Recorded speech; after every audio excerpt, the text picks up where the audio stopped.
بسم اللہ الرحمن الرحیم الرحمن علم القرآن۔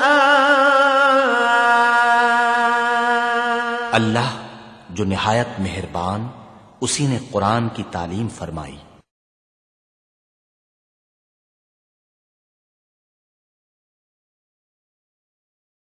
الحمد للہ رب العالمین والصلاة والسلام علی حبیبہ محمد وآلہ وصحبہ اجمعین۔ اعوذ باللہ من الشیطان الرجیم، بسم اللہ الرحمن الرحیم۔ وَإِذْ أَخَذَ اللَّهُ مِيثَاقَ النَّبِيِّينَ لَمَّا آتَيْتُكُم مِّن كِتَابٍ وَحِكْمَةٍ ثُمَّ جَاءَكُمْ رَسُولٌ مُّصَدِّقٌ لِّمَا مَعَكُمْ لَتُؤْمِنُنَّ بِهِ وَلَتَنصُرُنَّهُ قال أَأَقْرَرْتُمْ وَأَخَذْتُمْ عَلَى ذَلِكُمْ إِصْرِي قالوا أَقْرَرْنَا قال فاشهدوا وأنا معكم من الشاهدين فمن تولى بعد ذلك فأولئك هم الفاسقون۔ اللهم سبحانك لا علم لنا إلا ما علمتنا إنك أنت العليم الحكيم۔ مولاي صل وسلم دائما أبدا على حبيبك من زانت به القلوب۔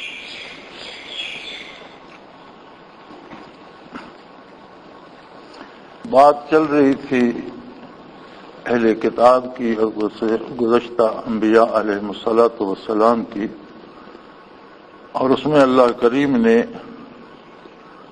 ان سب کو یہ فرمایا، جو بات گزر چکی ہے پہلے، کہ تمہاری اپنی کتابوں میں یہ سب کچھ موجود ہے۔ حضور نبی کریم صلی اللہ علیہ وسلم کی بعثت، آپ کے اوصاف اور آپ پر ایمان لانے کی اور آپ کا اتباع کرنے کی تاکید موجود ہے۔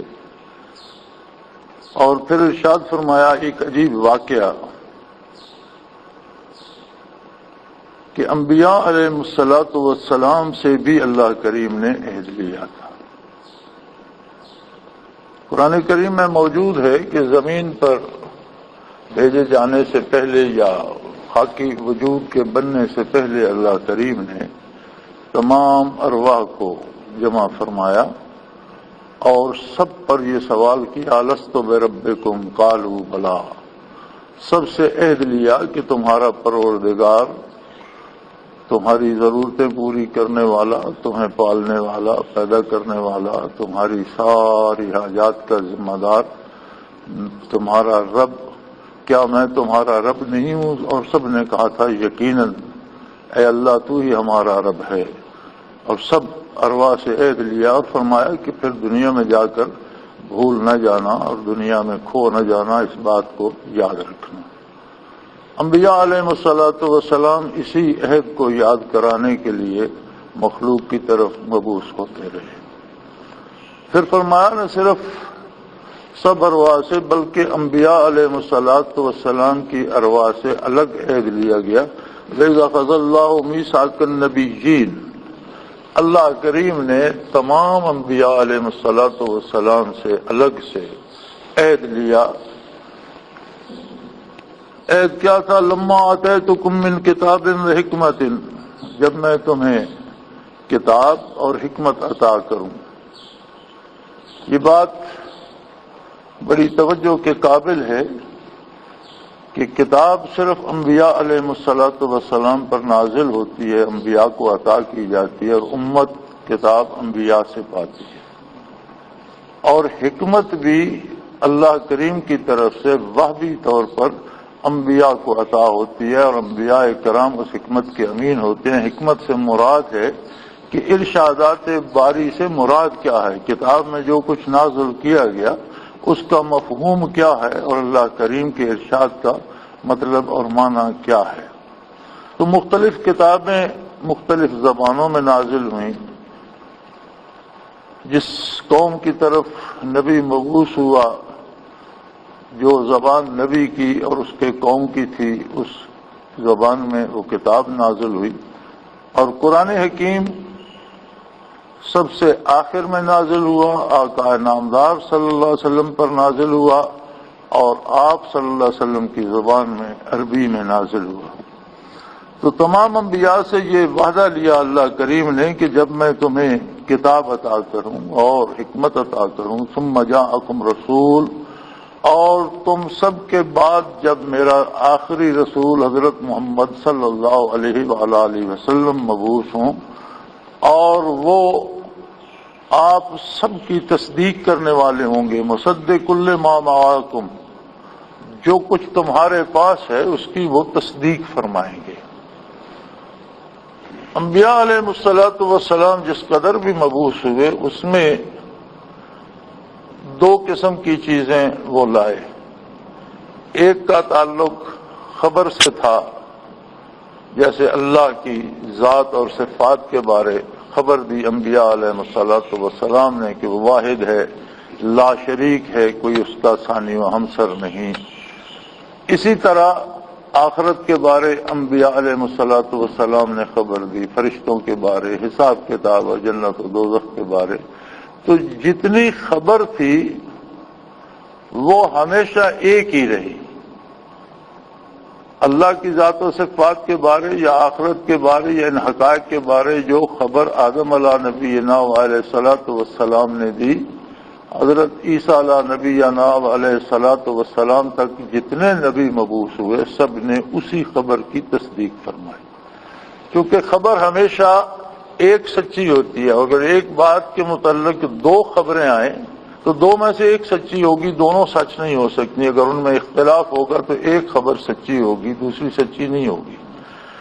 تو جو حصہ خبر کا تھا، یعنی ہر نبی کے کلمے کا پہلا جز جو تھا وہ تھا لا الہ الا اللہ، اللہ کے علاوہ کوئی ایسی ہستی نہیں جس کی غیر مشروط اطاعت کی جائے، جس کی عبادت کی جائے، جس کی پوجا کی جائے، جس سے امید وابستہ کی جائے۔ اور تمام انبیاء علیہ الصلوۃ والسلام نے اسی خبر کی تصدیق فرمائی، حتیٰ کہ جب آقا نامدار صلی اللہ علیہ وآلہ وسلم مبعوث ہوئے تو آپ نے بھی اس کی تصدیق فرمائی اور کلمہ اسلام کا پہلا جز بھی لا الہ الا اللہ ٹھہرا۔ سو فرمایا تمام انبیاء سے وعدہ یہ لیا گیا کہ جب تمہارے پاس اللہ کا آخری نبی دنیا میں تشریف لائے تو تم سب کو اس پر ایمان بھی لانا ہے، وَلَتَنْصُرُنَّهُ، اور اس کی مدد بھی کرنا ہے۔ انبیاء علیہ الصلوۃ والسلام تو روز الست سے ایمان لے آئے، اور جب ہر نبی مبعوث ہوا اور اس کے پاس صحیفے آئے یا کتاب آئی آسمانی یا وحی الہی سے احکام نازل ہوئے، تو ہر کتاب ہر صحیفے میں بھی حضور صلی اللہ علیہ وسلم کا ذکر خیر تھا، اور ہر امت کے لیے آپ پر ایمان لانا ایسا ہی ضروری تھا جیسا آج ضروری ہے۔ بلکہ مفسرین کرام لکھتے ہیں کہ روز اول سے لے کر آج تک جتنی مخلوق گزری، قبر میں جو سوال ہوتا ہے اللہ کے بارے، نبی کے بارے، دین کے بارے، تو ہر امتی نے اپنے نبی کی نبوت کی تصدیق کی، اپنی کتاب کی تصدیق، اپنے دین کی تصدیق کی، اللہ کی توحید کی تصدیق کی، لیکن سب پر یہ سوال ضرور ہوتا تھا ما کنت تقول فی حق ھذہ الرجل، حضور کی ذات ستورہ صفات کے اور اس برزخ میں داخل ہونے والے مرنے والے کے درمیان سے حجاب ہٹا دیے جاتے، اور یہ سوال ہوتا تھا کہ اس ہستی کے بارے تم کیا کہتے۔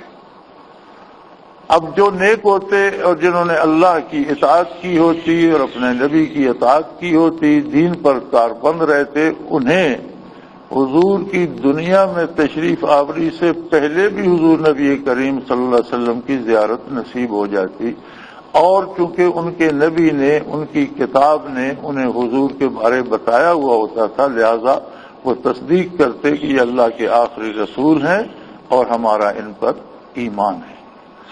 اور حضور کی بعثت عالی کے بعد قیامت تک آنے والی مخلوق پر جب برزخ میں کوئی داخل ہوتا ہے تو یہ سوال دہرایا جاتا ہے، اور جو لوگ زندگی میں اطاعت الہی کرتے ہیں، حضور کا اتباع کرتے ہیں، ان کو نصیب ہوتی ہے حضور کی زیارت بھی اور وہ تصدیق بھی کرتے ہیں۔ لیکن جو بندہ اتباع نہیں کرتا یا جس کا عقیدہ خراب ہو جاتا ہے تو اس کے اپنے اعمال کی سیاہی حجاب بن جاتی ہے. باقی حجاب تو ہٹا دیے جاتے ہیں لیکن اس کے کردار کا جو حجاب ہے وہ درمیان میں آ جاتا ہے. وہ کہتا ہے ہاتا لا ادری، کیا پوچھ رہے ہو، مجھے کچھ نظر نہیں آ رہا، کچھ سجھائی نہیں دے رہا، کس کے بارے پوچھ رہے ہو.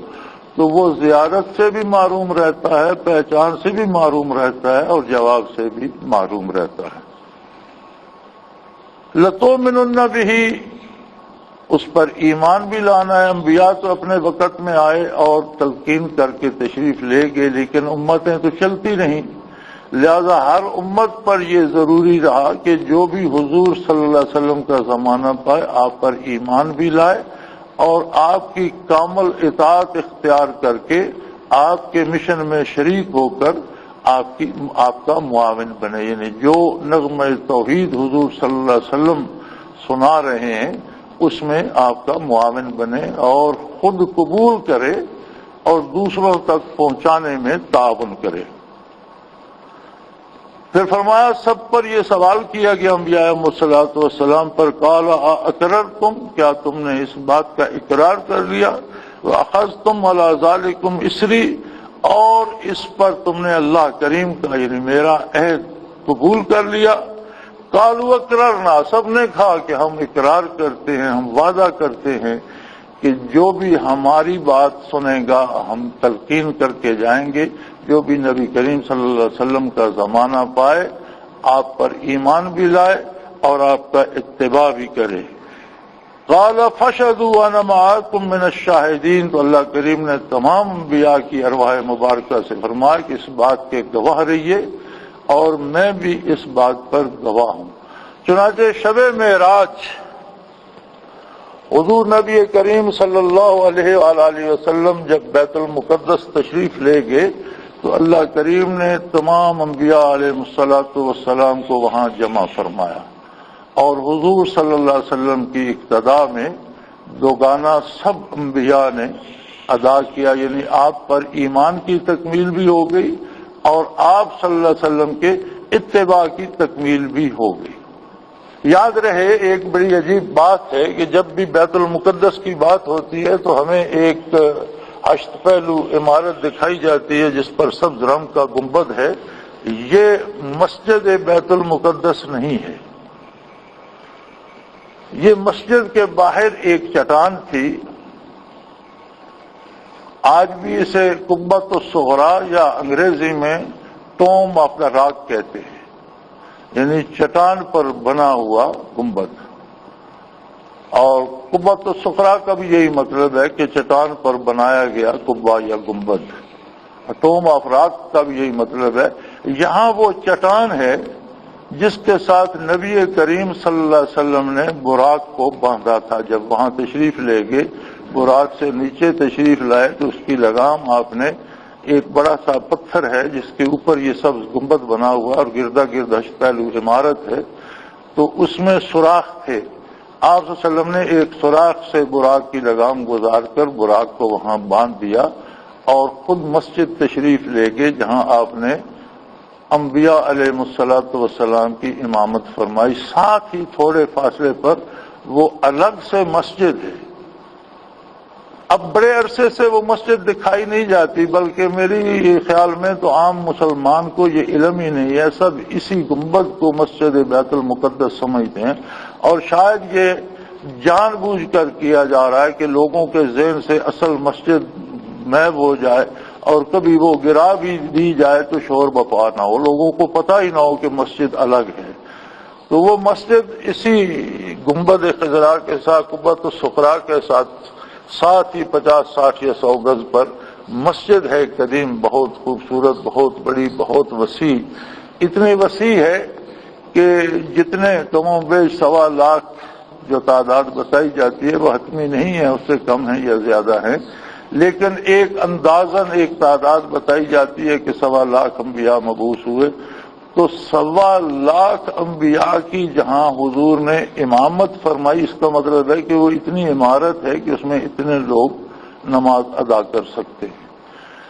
اور تمام انبیاء وہاں تشریف لائے اور یہ جو عہد الہی تھا وہ مکمل ہوا، اور عملاً اپنی زندگی میں تو ہر نبی نے یہ تلقین کی کہ جو بھی میری امت میں سے حضور صلی اللہ علیہ وسلم کا زمانہ پائے آپ پر ایمان بھی لائے اور آپ کا اتباع بھی کرے، لیکن چونکہ آپ کے دنیا میں تشریف لانے سے پہلے سارے انبیاء گزر چکے تھے، اور آخری نبی پہلے انبیاء میں آخری نبی عیسیٰ علیہ السلام تھے، جو تقریباً 500 سال حضور کی بعثت سے پہلے، لگ بھگ 5 صدیاں پہلے دنیا سے تشریف لے جا چکے تھے، پردہ فرما چکے تھے۔ تو سب انبیاء کو یہ سعادت نصیب ہوئی کہ تمام انبیاء بیت المقدس میں جمع ہوئے، مسجد بیت المقدس میں، اور حضور نبی کریم صلی اللہ علیہ وسلم نے امامت فرمائی اور سب نے دوگانہ ادا فرمایا۔ تو ظاہراً بھی ایمان کی تکمیل بھی ہو گئی اور اتباع کی تکمیل بھی ہو گئی، اور جو عہد انہوں نے اللہ کریم سے کیا تھا اس کی تکمیل بھی ہو گئی۔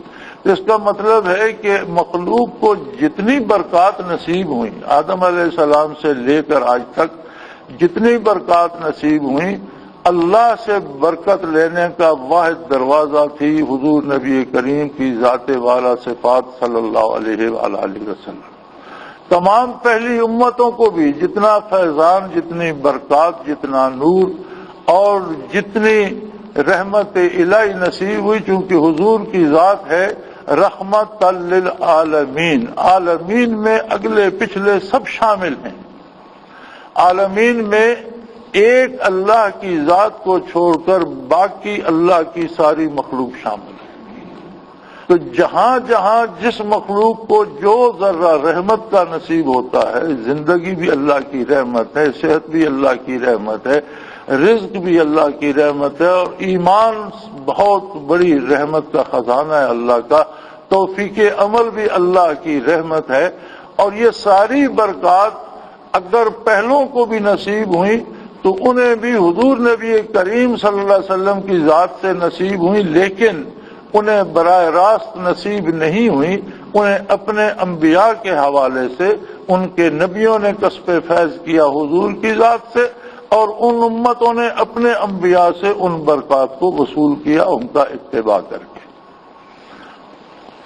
لیکن یہ آخری امت یہ ایسی خوش نصیب ہے کہ اسے براہ راست آقا نامدار صلی اللہ علیہ وسلم سے برکات نصیب ہو رہی ہیں۔ اسی لیے فرمایا کنتم خیر امہ، تمام امتوں میں سے تم بہترین امت۔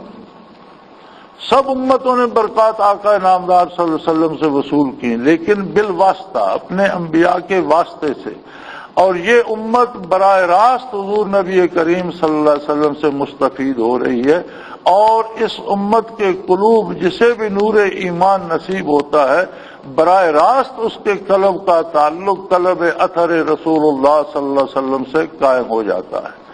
پھر جتنا اتباع کرتا ہے، جتنا ذکر اذکار کرتا ہے، جتنا اطاعت الہی کرتا ہے، جتنا رزق حلال کماتا ہے، جتنا جائز امور پہ خرچ کرتا ہے، یاد رکھیں دین صرف عبادات کا نام نہیں ہے، نماز روزے حج زکوٰۃ پہ دین ختم نہیں ہو جاتا، یہ دین کا اہم حصہ ہیں عبادات، اور ضروری حصہ ہیں فرائض، جن کے سوا دین کا تحفظ ممکن نہیں۔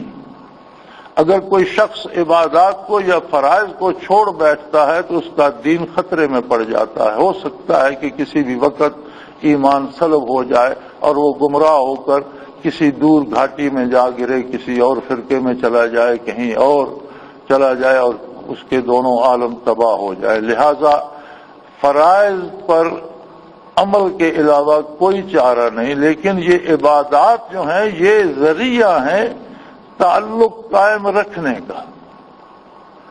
اصل دین جو ہے وہ عملی زندگی میں ہے کہ آپ جب میدان عمل میں جاتے ہیں، جب کاروبار کرتے ہیں، جب لین دین کرتے ہیں، جب دوستی دشمنی کرتے ہیں، جب شادی بیاہ کرتے ہیں، جب گھر بناتے ہیں، جب بچے پالتے ہیں، کاروبار کرتے ہیں، صلح کرتے ہیں، جنگ کرتے ہیں، ایک ریاست بناتے ہیں، مملکت بناتے ہیں، سلطنت بناتے ہیں، اس میں عدالتیں بناتے ہیں، شعبے بناتے ہیں، فوج بناتے ہیں، مختلف شعبے بناتے ہیں مخلوق کی حق رسی کے، تو کیا وہ سارا کچھ اللہ کے رسول کی حکم کے مطابق ہو رہا ہے؟ آپ کی جو ذاتی زندگی ہے وہ ذاتی نہیں رہی. ان اللہ اشتری من المؤمنین انفسهم واموالهم بان لهم الجنہ. اللہ نے ہر مومن سے اس کی زندگی خرید لی ہے، عطا مفت میں کی ہے، بغیر مطالبے کے عطا کی ہے. جب ہم تھے ہی نہیں تو ہم مانگتے کیسے؟ ہم عدم، ہمارا وجود ہی نہیں تھا. اس نے ہمیں وجود بخشا، اس نے ہمیں حیات بخشی، اس نے ہمیں طاقت بخشی، اس نے ہمیں علم دیا، شعور دیا، رزق دیا، دولت دی، اولاد دی، گھر دیا، جو کچھ بھی دیا اس نے اپنی طرف سے مفت دیا. لیکن مفت میں لیا نہیں، سب کچھ دیا مفت میں ہے، پھر لیا خرید کر ہے. اشتری من المؤمنین، ایمان لانے والوں سے اللہ نے ان کی زندگی خرید لی، ان کی جانیں بھی خرید لی ہیں، ان کے اموال بھی خرید لیے، جو کچھ ان کے پاس ہے ان کے اوقات بھی خرید لیے.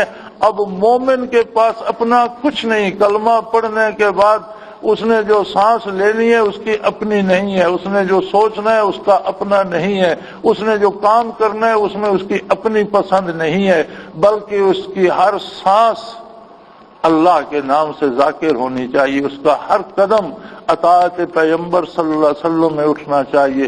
اس کا جینا مرنا اللہ کے رسول صلی اللہ علیہ وسلم کی اطاعت پہ ہونا چاہیے. یہ اسلام ہے کہ میدان عمل میں، بازار میں، کاروبار میں، لین دین میں، زندگی کے امور میں پتہ چلے کہ یہ بندہ مسلمان ہے اور یہ وہ کام کرتا ہے جس کا اللہ حکم دیتا ہے، اللہ کا نبی جس کا حکم دیتا ہے، جس سے اللہ کریم روک دیتے ہیں یا اللہ کا نبی صلی اللہ علیہ وسلم منع کر دیتا ہے، وہ کام یہ بندہ نہیں کرتا، یہ مسلمان ہے.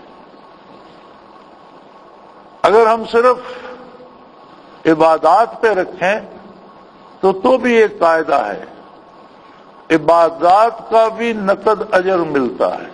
اس بات کو بھول جائیے جو کبھی کبھی کوئی کہہ دیتا ہے کہ جی اللہ کی عبادت تو ادھاری مزدوری ہے، اس کا اجر آخرت میں ملے گا.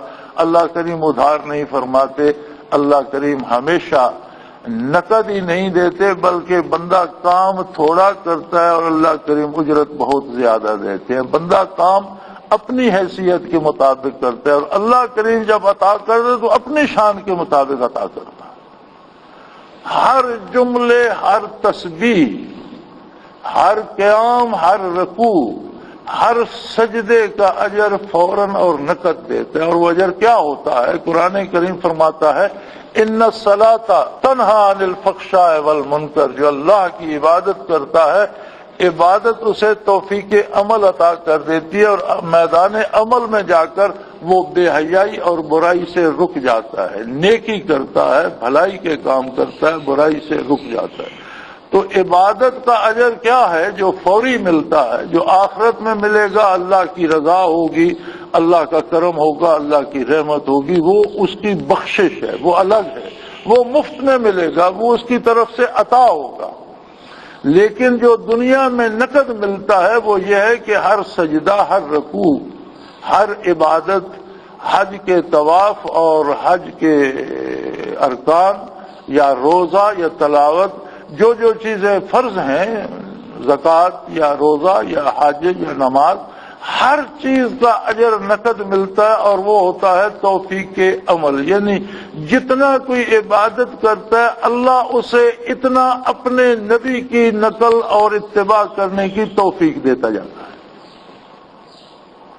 اسلام کیا ہے؟ ڈھل جانا اتباع محمد الرسول اللہ صلی اللہ علیہ وسلم میں اسلام ہے. بندے کا اپنا کچھ نہ رہے، اس کی سوچ اپنی نہ رہے، اس کی فکر اپنی نہ رہے، اس کا کاروبار اپنا نہ رہے، اس کی صلح، اس کی دوستی اپنی نہ رہے، اس کی دشمنی اپنی نہ رہے. سب کچھ کس کا ہو؟ محمد الرسول اللہ صلی اللہ علیہ وسلم کا. سب کچھ اللہ کو بیچ دیا. اب اللہ نے حکم دے دیا کہ میرے ساتھ وفا کرنی ہے، اگر میری محبت چاہتے ہو، اگر تمہیں مجھ پہ میرے ساتھ تمہارا دل لگ گیا ہے، ان کنتم تحبون اللہ، اگر تمہارا دل میری ذات میں اٹک گیا ہے، فاتبعونی، تو میں محمد الرسول اللہ صلی اللہ علیہ وسلم کا اتباع کر لو، اپنے آپ کو میرے رنگ میں رنگ لو. یحببکم اللہ، تم اللہ کے محبوب و مقبول بن جاؤ گے، اللہ تم سے پیار کرنے لگے گا۔ جتنا تم حضور کی اتباع میں ڈوب جاؤ گے اتنا اللہ تمہیں اپنا محبوب بنا لے گا، اللہ تم سے پیار کرنے لگے گا، اللہ تمہیں چاہنے لگے گا، اللہ تم سے محبت کرنے لگے گا۔ اور یہ اصول اور یہ قانون ساری پہلی امتوں میں بھی رہا، اور سب نے خوشا چینی کی محمد الرسول اللہ صلی اللہ علیہ وسلم کے دامان رحمت میں کہ آپ رحمت للعالمین ہیں، آپ سارے جہانوں کے لیے اللہ کی رحمت مجسم ہیں۔ تو خطاب اہل کتاب سے ہو رہا ہے، فرمایا کہ تم کیا بات کرتے ہو جبکہ تمہارے انبیاء جو ہیں وہ بھی حضور پر ایمان لائے، اور تمہاری کتابوں میں حضور کے اوصاف بیان ہوئے، اور تم سب پر ضروری ٹھہرا کہ جب حضور مبعوث ہوں تو آپ پر ایمان لاؤ۔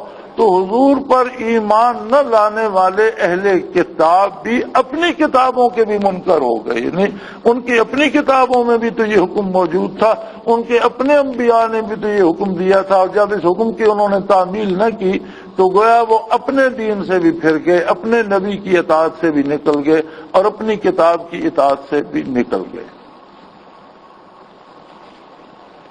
مشکات شریف میں ایک حدیث ہے، من تشبہ بقوم فہو منہم او کما قال رسول اللہ صلی اللہ علیہ وسلم، کہ جو شخص اپنے اعمال و کردار میں، اپنے بیٹھنے اٹھنے بول چال میں، حلیے لباس میں کسی قوم کی مشابہت اختیار کر لیتا ہے، اس طرح ہو جاتا ہے جیسے تمیز کرنا مشکل ہو جائے کہ یہ اس قوم کا فرد ہے، یہ کوئی الگ فرد ہے، تو قیامت کو اسے اسی قوم میں اٹھایا جائے گا۔ مشکات شریف کی شرح لکھی گئی مرقات، صاحب مرقات نے اس حدیث کی شرح میں ایک واقعہ نقل فرمایا ہے۔ وہ فرماتے ہیں کہ جب فرعون کے دربار میں جب موسیٰ علیہ السلام نے دعوت الہی دی اور ہارون علیہ السلام نے، تو موسیٰ علیہ السلام کی زبان میں لکنت تھی، تو آپ تھوڑا سا رک کر بات ارشاد فرماتے تھے، الفاظ میں رکتی تھی آپ کی زبان۔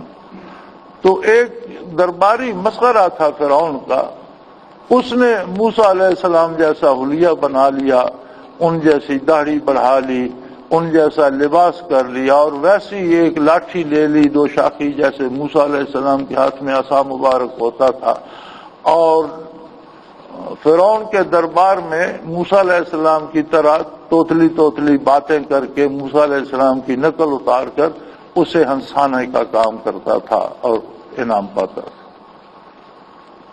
صاحب مرقات لکھتے ہیں کہ جب فرعون کا لشکر موسیٰ علیہ السلام کے تعاقب میں گیا تو وہ شاہی دربار کا فرد تھا، مسخرہ تھا بادشاہ کا، اہل دربار کے ساتھ وہ بھی تھا۔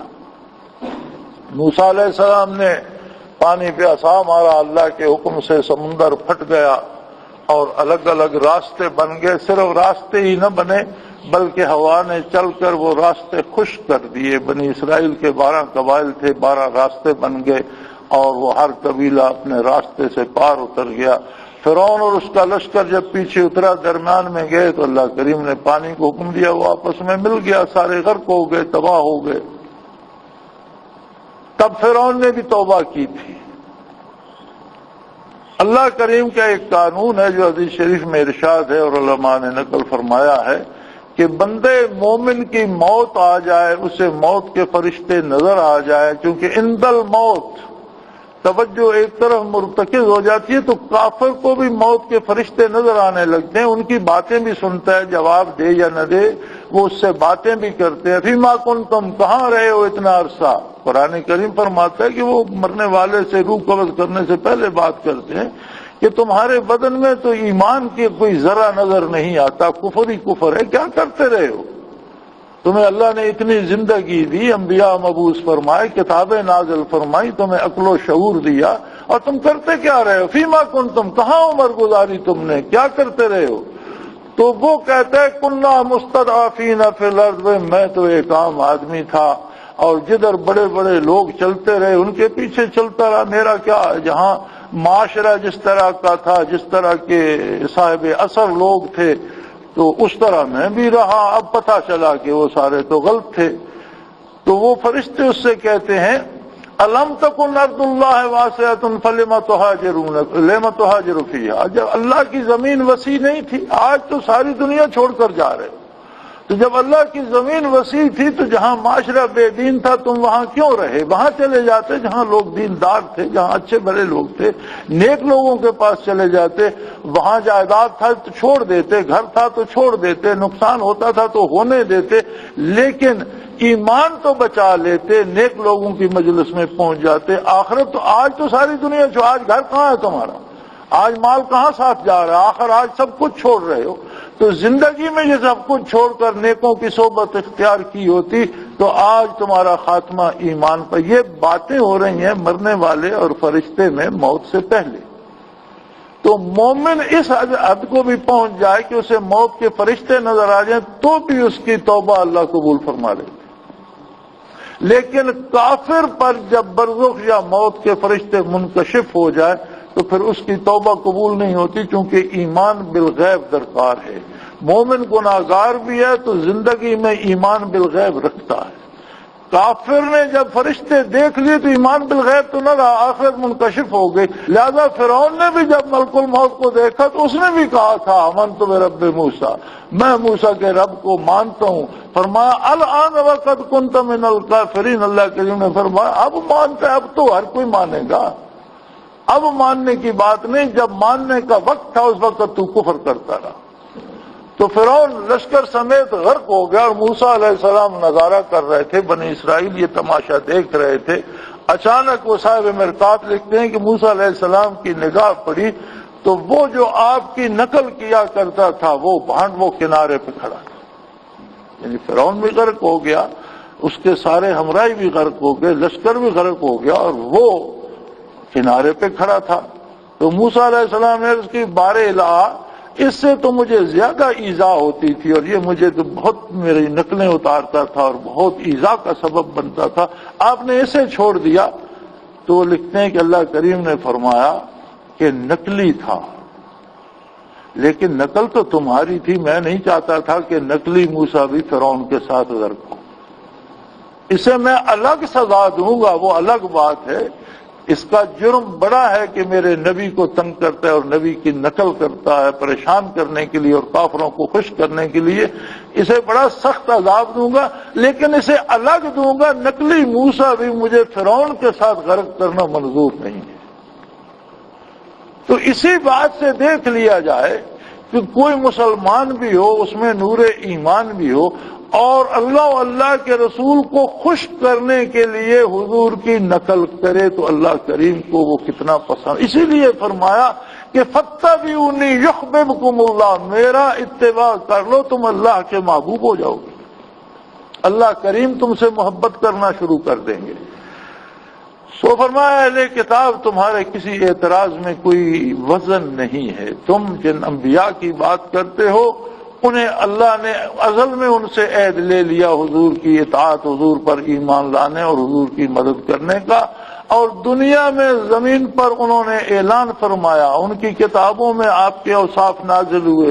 انہوں نے اپنی امتوں کو تلقین کی کہ کوئی بھی تم میں سے اگر حضور کا زمانہ پائے ایمان لائے آپ کا اتباع کرے. اور ان کا ایمان حضور صلی اللہ علیہ وسلم کے ساتھ اتنا پختہ تھا کہ اللہ کریم نے برزخ سے تمام انبیاء علیہ السلام کو بیت المقدس میں جمع فرما کر حضور صلی اللہ علیہ وسلم کے پیچھے 2 رکعت پڑھنے کی سعادت عطا فرمائی. یہ اتنا بڑا انعام تھا اللہ کا تمام انبیاء کے لیے کہ انہیں حضور کی اطاعت سے بہرہ بر فرمایا.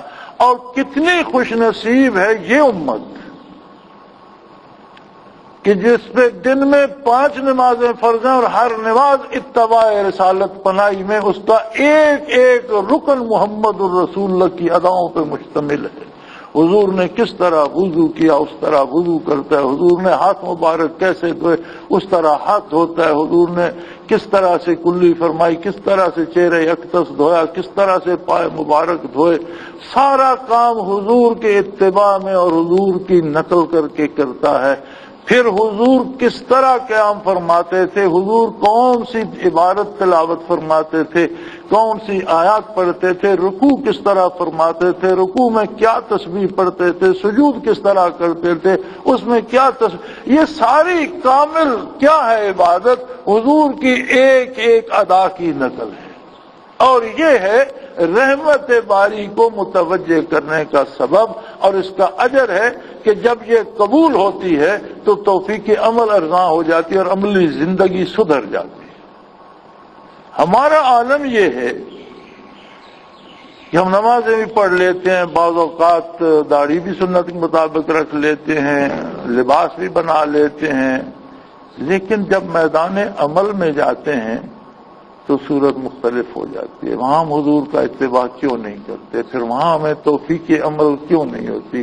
حج کر کے آتے ہیں ویسے کہ ویسے ہیں، کوئی تبدیلی عمل میں نہیں آتی، روزے رکھتے ہیں، رمضان شریف گزرتا ہے تو پھر ہم ویسے کہ ویسے ہو جاتے ہیں، ہمارے کردار کیوں نہیں ہے؟ اس کا مطلب یہ ہے کہ ہم نے یا تو ہمارے خلوص میں کمی ہے کہ ہم نے خلوص نیت سے آپ کا اتباع نہیں کیا، اور یا اتباع کرنے کا طریقہ وہ نہیں ہے جو حضور نے بتایا، حضور کے نام پر کرتے رہے لیکن کام ایسے کرتے رہے جو حضور نے نہیں فرمایا۔ لوگوں نے پیسے بٹورنے کے لیے مختلف رسومات جاری کر دی، مختلف شعبے بنا دیے، مختلف فرقے بنا دیے، کوئی فرقہ اسلام میں نہیں ہے۔ اسلام ایک سیدھا سا دین ہے، اللہ واحد لا شریک ہے، اور حضرت محمد صلی اللہ علیہ وسلم اللہ کے برحق اور آخری نبی ہیں، قرآن اللہ کی برحق کتاب ہے، آخرت برحق ہے، برزخ برحق ہے، عذاب و ثواب برحق ہے، اللہ اللہ اور خیر صلی اللہ۔ اس میں کون سی فرقہ بندی ہے؟ اصول سارے ایک ہیں، اصولی اختلاف جہاں ہوگا وہاں جو اصول سے اختلاف کرے گا وہ مسلمان نہیں رہے گا۔ اس سے آگے آتی ہیں فروعات، تشریحات۔ فروعات میں اختلاف کسی فرقے کا سبب نہیں بنتا۔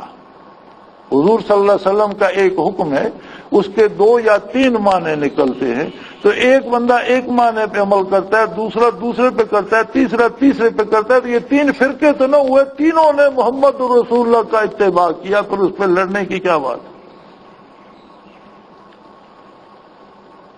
اب نماز میں کچھ لوگ رفع یدین کرتے ہیں، ہر تکبیر پہ ہاتھ اٹھاتے ہیں، کچھ ہر تکبیر پہ نہیں اٹھاتے۔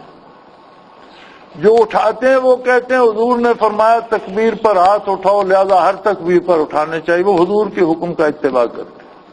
جو ہر تکبیر پہ نہیں اٹھاتے وہ بھی تکبیر اولا پہ تو ہر مسلمان اٹھاتا ہے، اصول ہے، حضور کا حکم ہے کہ تکبیر پر ہاتھ اٹھو، وہ کہتے ہیں جی یہ حکم پہلی تکبیر کے لیے ہے، پہلی تکبیر پر ہاتھ اٹھائے کافی ہے، پھر ہر تکبیر پر اٹھانا ضروری نہیں۔ اب یہ اختلاف فروعات کا ہے، اصول کا نہیں۔ اصول ہے کہ تکبیر پر ہاتھ کانوں تک اٹھائے جائیں، یہ اصول ہے، اصول پہ سب متفق ہیں۔ اب اس کی تشریح میں اگر اختلاف ہے تو حضور فرماتے ہیں اختلاف امتی رحمتی، میری امت کا اختلاف اللہ کی رحمت ہے، یعنی بات کے اگر 2 پہلو ہیں تو دونوں پر عمل ہو گیا، اور مزید رحمت الہی، اس میں لڑنے کی کون سی بات؟ ہم نماز پڑھتے ہیں، ہم آمین دل میں کہتے ہیں، جب قرات کرتا ہے امام ہم سنتے رہتے ہیں، وہ سورۃ فاتحہ ختم کرتا ہے تو سارے نمازی آمین کہتے ہیں لیکن دل میں کہتے ہیں۔ ہمارے دوسرے شوافع اور مالکی بھائی اور غیر مقلد بھائی جو ہیں مسلمان، وہ آمین زور سے کہتے ہیں، بیت اللہ شریف میں زور سے کہتے ہیں، مسجد نبوی میں زور سے کہتے ہیں۔ وہ کہتے ہیں حضور نے آمین کہنے کا حکم دیا ہے، قرات جب بلند ہو رہی ہے آمین بھی بلند ہوگی۔ اصول تو یہ ہے کہ جب قرات تلاوت ختم ہو سورۃ فاتحہ کی آمین کہی جائے۔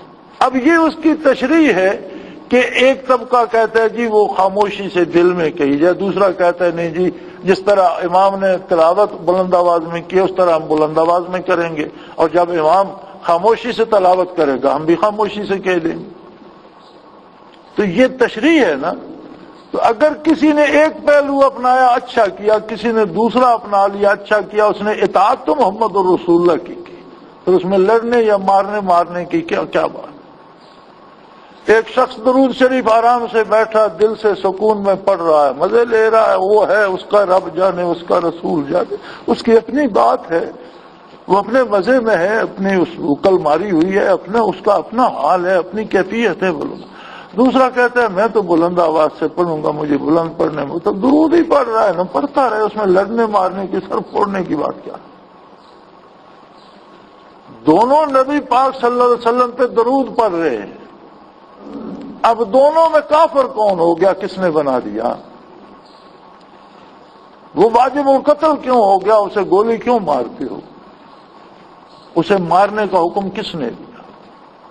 تو یہ چھوٹی چھوٹی باتیں جو تشریحات سے، ہاں کوئی بندہ ایسا کام کر رہا ہے جس کا حضور سے حکم ہی ثابت نہیں، تو اس کے لیے دعا کی جا سکتی ہے، اور دعا کرنی چاہیے کہ یا اللہ یہ بیچارہ کلمہ پڑھتا ہے، تیری نماز ادا کرتا ہے، سجدے کرتا ہے، اگر کسی غلطی میں پھنس گیا تو اسے ہدایت دے دے۔ اب اس پر تان و تشنیع کرو گے، اس پر کفر کا فتویٰ لگاؤ گے، تو وہ کہے گا تم کافر ہو، اپنی جگہ ڈٹ جائے گا، اب اپنی جگہ ڈٹے۔ تو اس سختی اور اس شدت نے ہمیں فرقوں میں بانٹ رکھا ہے۔ اسلام میں کوئی فرقہ نہیں ہے، سارے مسلمان، سب مسلمان ہیں، اللہ سب پر رحم فرمائے، اور سب کو خلوص دل سے یہ کوشش کرنی چاہیے، آخر میں کام جب کرتا ہوں تو مجھے یہ سمجھ لینا چاہیے کہ یہ حضور کے حکم کے مطابق ہے یا نہیں۔ کسی نے راستے میں کہہ دیا ہے تو وہ کوئی بات قابل عمل نہیں، مولوی صاحب نے کہہ دیے، پیر صاحب نے کہہ دیے، تو نہ پیر صاحب واجب الاتباع ہے، نہ مولوی صاحب، اتباع ہوگا محمد الرسول اللہ صلی اللہ علیہ وسلم کا۔ مولوی صاحب کا ہم پہ احسان ہے کہ وہ اپنی عمر لگا کر علم حاصل کرتے ہیں اور حضور کی باتیں ہمیں پہنچاتے ہیں، اللہ کی بات ہمیں پہنچاتے ہیں، حضور کی بات ہمیں پہنچاتے ہیں، اتباع حضور کا ہوگا۔ پیر صاحب کی شفقت ہے ہم پر کہ ساری عمر محنت کر کے برکات نبوت حاصل کرتے ہیں، اور جب ہم جاتے ہیں ہمارے قلوب میں وہ نور ڈیل دیتے ہیں، ہمیں وہ کیفیات محسوس ہوتی ہیں، ہمیں اسلام پر عمل کرنے میں لطف آتا ہے، گناہ سے نفرت ہو جاتی ہے۔ تو یہ ایک شخص کا احسان ہے کہ اس نے زندگی بھر محنت کی اور جو کچھ حاصل ہوا اسے ہم پر بھی بانٹ رہا ہے۔ مشائخ کا احسان علماء سے زیادہ ہے ہم پر، ان کا احترام بھی زیادہ ہے، مقام بھی زیادہ ہے، لیکن اس میں لڑنے مرنے مارنے کی تو کوئی بات نظر نہیں آتی۔ تو اسلام فرقوں کو، فرقہ بندیوں کو اور غیروں کی غلامی کو چھوڑ کر ایک اللہ کی غلامی پہ جمع ہونے کا نام ہے۔ بے شمار خدا تھے دنیا میں، اور جیسے آج ہیں، ہر بندہ چاہتا ہے کہ دوسرا میری بات مانے، یہ خدائی وصف ہے۔ ہر بندے کے اندر ایک فرعون بیٹھا ہوا ہے، وہ کہتا ہے کہ یہ دوسرے ویسا ہی کریں جیسا میں کہتا ہوں۔ کیوں ویسا کرے؟ جو تم کون ہو، تمہاری حیثیت کیا ہے؟ سب ویسا کیوں نہ کریں جیسا اللہ کہتا ہے؟ سب ویسا کیوں نہ کریں جیسا محمد الرسول اللہ فرماتے ہیں؟ سب میں جیسا کہتا ہوں ویسا کیوں کریں؟ جیسا آپ کہتے ہیں ویسا کیوں کریں؟ کیا آپ ان کی طرف کوئی آپ کے پاس منصب نبوت ہے؟ کوئی نہیں۔ تو واجب الاتباع نبی کی ذات ہے، اللہ نے نبی مبعوث فرمایا صلی اللہ علیہ وسلم، اور آپ کی ہر ادا اللہ کو محبوب ہے، اور اللہ انہی کا بھلا کرتا ہے جو خلوص دل سے حضور کا اتباع کرتے ہیں۔ اس درد سے سجدہ کیا جائے تو عملی زندگی سدھرنے لگتی ہے، اس درد سے رکوع کیا جائے عملی زندگی سدھرنے لگتی ہے۔ عبادت اہم حصہ ہے دین کا جو باقی ساری زندگی کی اصلاح فرما دیتا ہے۔ تو فرمایا تمام انبیاء علیہ الصلوۃ والسلام نے عہد کیا، اور اللہ ایسا کریم ہے کہ وعدہ تو انبیاء نے کیا تھا، انہوں نے زندگی میں وہ وعدہ نبھایا، حضور کی نبوت کا اعلان بھی کیا، اور اپنی امت کو تلقین بھی کی کہ جب حضور مبعوث ہوں تم میں سے کوئی آپ کا زمانہ پر حضور کا اتباع۔ اب اس کا انعام نقد دیا اللہ نے، جب حضور مبعوث ہوئے، معراج پہ طلب فرمایا تو تمام انبیاء کو برزخ سے لا کر بیت المقدس میں جمع فرما دیا، اور حضور کی امامت میں 2 رکعت ادا کرنے کی سعادت عطا فرمائی۔ یہ اس کا کتنا احسان تھا، کہاں سے واپس لایا ان ہستیوں کو، اور سعادت نصیب فرمائی حضور کے اتباع کی، اور ہمیں براہ راست ساری زندگی حضور کا اتباع کرنے کی دعوت دے دی۔ اور ہم کتنے بد نصیب ہیں کہ اس ہستی کا اتباع چھوڑ دیتے ہیں جس کی ایک ایک ادا پر کائنات قربان کی جا سکتی۔ ہمارے پاس تو ہر لمحہ رحمت اور الہی کو لوٹنے کا لمحہ ہے، ہمارے پاس تو ہر لمحہ مغفرت اور بخشش پانے کا لمحہ ہے۔ ہم تو اللہ کی محبت جیت سکتے ہیں، بخشش و عطا اور کرم تو اور بات ہے، اور محبت کچھ اور چیز ہوتی ہے۔ آپ اپنی روزمرہ زندگی میں دیکھیں، ہم کتنے لوگوں کو پیسے دے دیتے ہیں، ان کی سفارشیں کر دیتے ہیں، ان کی مصیبت میں مدد کر دیتے ہیں، بیماری میں دوا دیتے ہیں، لیکن سب سے ہمیں محبت تو نہیں ہوتی، اور جس سے محبت ہوتی ہے اس پر تو سارا کچھ لٹا دینے کو جی چاہتا ہے۔ تو اللہ کریم کی رحمت بھی بہت وسیع، بہت نعمت، لیکن اس کی محبت تو بڑی عجیب بات ہے کہ وہ اللہ بندے کو محبوب بنا لے۔ فرمایا میرا اتباع کرو تم محبوب کبریا بن جاؤ۔ اب اگر اس اعلان کے بعد بھی ہمیں توفیق نہیں ہوتی تو یہ بہت بڑی بدنصیبی۔ فمن تولی بعد ذلک فاولئک هم الفاسقون، فرمایا یہ انعامات تو بہت ہیں، لیکن ایک بات یاد رکھو، اتنے انعامات کے بعد بھی جو میرے نبی کی اطاعت سے پھرے گا پھر وہ سخت نافرمانوں میں شامل کیا جائے گا، یہ یاد رکھ لو۔ جو بھی اتباع رسالت چھوڑ دے گا وہ اس بات کو معمولی نہ سمجھے، وہ باغی شمار ہوگا، نافرمان شمار ہوگا، بغاوت کرنے والا شمار ہوگا۔ اللہ کریم ہماری خطائیں معاف فرمائے، اس اتنے بڑے جرم سے ہمیں محفوظ رکھے، اپنی اور اپنے حبیب صلی اللہ علیہ وسلم کی محبت اور اپنے نبی کا اتباع نصیب فرمائے۔ وآخر دعوانا الحمدللہ رب العالمین۔